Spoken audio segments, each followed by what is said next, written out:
Ops, sandali. Alam ko makakatulong ito sa iyo para sa account mo. Ayan. Pakinggan mo muna ako, may mga sasabihin ako na mahalaga para gumanda yung account mo. So, ayan. Marami kasi sa atin, katulad na lang po ng mga baguhan, nag-uumpisa pa lang, na kung bakit hanggang ngayon hindi pa rin tayo or hindi pa rin kayo namomonetize. Unang pagkakamali na ginagawa mo sa pagkukontent. Una, palagi kang gumagamit ng music.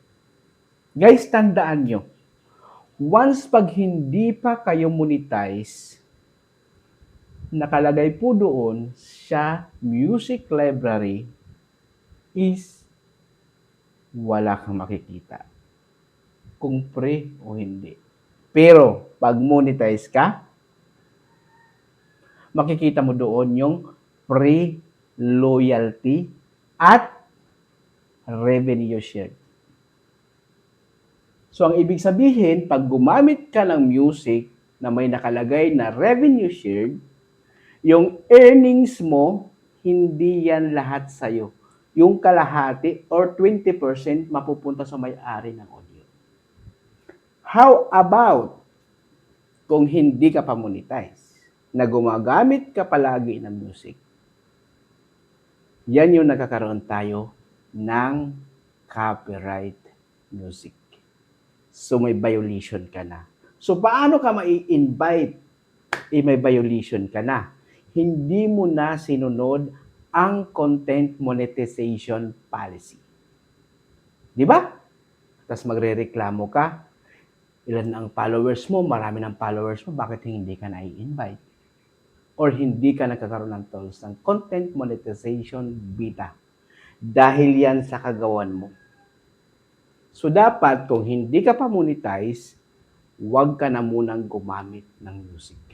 Itigil mong gumamit ng music. Okay?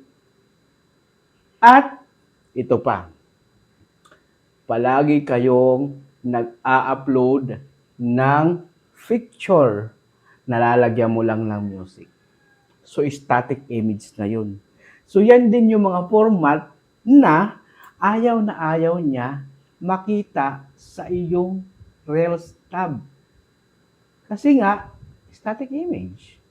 Nilagyan mo ng malaking caption, nilagyan mo ng music, copyright ka na, static image ka na.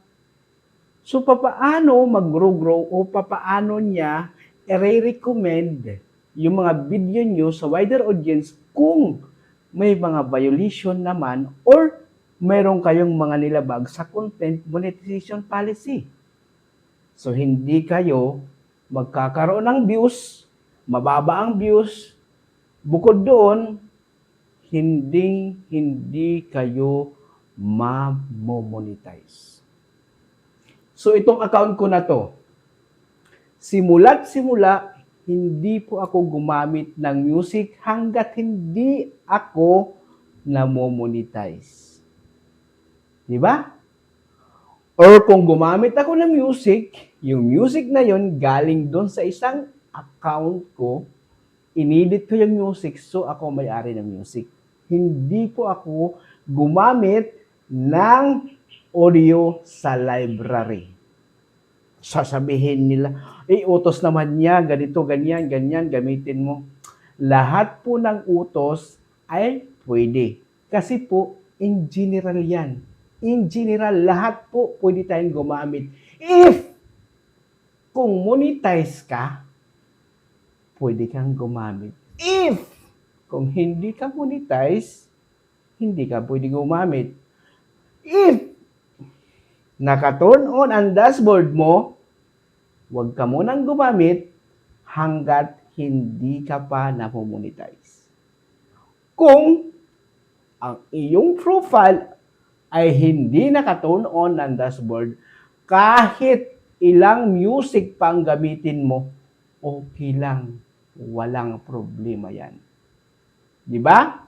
At ito pa, momentum, i-screenshot, gagawing reels, lalagyan ng music, hindi static image, copyright pa.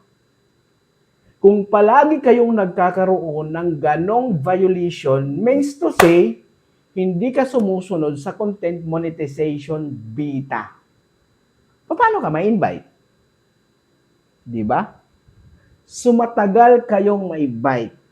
Guys, tandaan nyo, maraming nai-invite kahit 1,000 followers pa lang. Pag ang content nyo is original content, hindi kayo gumagamit ng music, kahit mababa yung views nyo, bibigyan at bibigyan kayo ng tools na Meta once pag sumusunod kayo sa content monetization beta. Di ba? Ganun lang kasimple. Bakit daw yung iba dyan gumagamit ng music? Sila gumagamit ng music dahil monetize sila. Naka-share revenue or revenue shared. So dito lang sa larangan ng pagko-content, kung monetize ka na, kung naka-share revenue ka, magkano lang naman ang kita sa 1,000 views is 0.1. Maghahati kayo sa 0.1 ng may-ari ng music. Sino ang lugi? Hindi ikaw.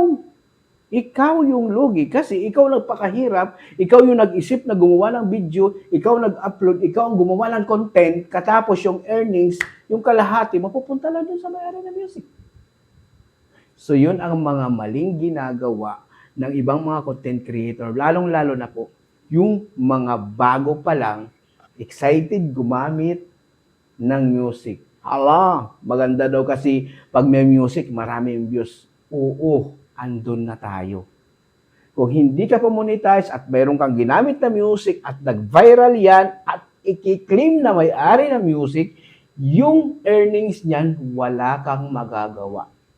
Kung i-claim niya lahat yung earnings mo, automatic copyright ka, yung earnings mapunta sa kanya. Or kung meron siya revenue, 20% or kalahating kita mo mapupunta sa kanya.